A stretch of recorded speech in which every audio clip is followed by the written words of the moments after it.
మా ఆర్టీసీ ఉద్యమకారుడు, తెలంగాణ ఉద్యమకారుడు, కేసీఆర్ని ఎదిరించే దమ్మున్న మొగోడు మన అశ్వత్థామరెడ్డి గారికి, కార్యకర్తలందరూ కూడా నమస్కారాలు.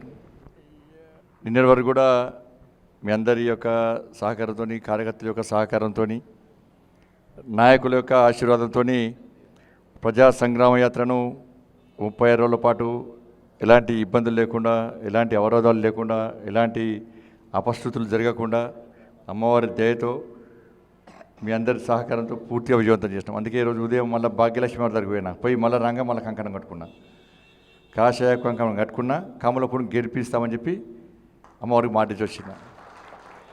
అందుకే ఈరోజు కాషాయ కంకణం కట్టుకుందాం. కమలపును గెలిపించాల్సిందే కదా, కాషాయ కంకణం కట్టుకోవాల్సిందే కదా. నా కాషాయం అంతటా ఉంటుంది, హుజురాబాద్ కాదు ఎక్కడైనా కాషాయం ఉంటుంది. మన జెండానే అది. కాషాయ జెండా కింద కమలపుని వికసింపజేయడమే మన ధర్మం. కాబట్టి ఇక్కడ ఎన్నికలు మనకు తెలుసు, బరిదిగింపు రాజకీయాలు చేస్తారు టీఆర్ఎస్ పార్టీ.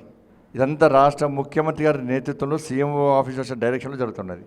అందుకే కరెన్సీ నోటుకు కమలపు గుర్తుకు జరుగుతున్న యుద్ధం ఇది. చూద్దాం కమలపు గెలుస్తుందా, కరెన్సీ నోటు గెలుస్తుందా. పక్కా పైసలు తీసుకుంటారు, ఎక్కడైనా పైసలు. దుబ్బాకలో పట్టుబడి పైసలు తీసుకున్నారు. దుబ్బాకలో ఎన్ని పైసలు తీసుకున్నారు, తీసుకున్నారు. వాళ్ళు తెలుసు పైసలు మనయేం తెలుసు, పేదోళ్ళ రక్తం తాగిన వీళ్ళందరం తెలుసు. కానీ ఓటు ఎక్కడ కుదరక అక్కడ కుదిరారు.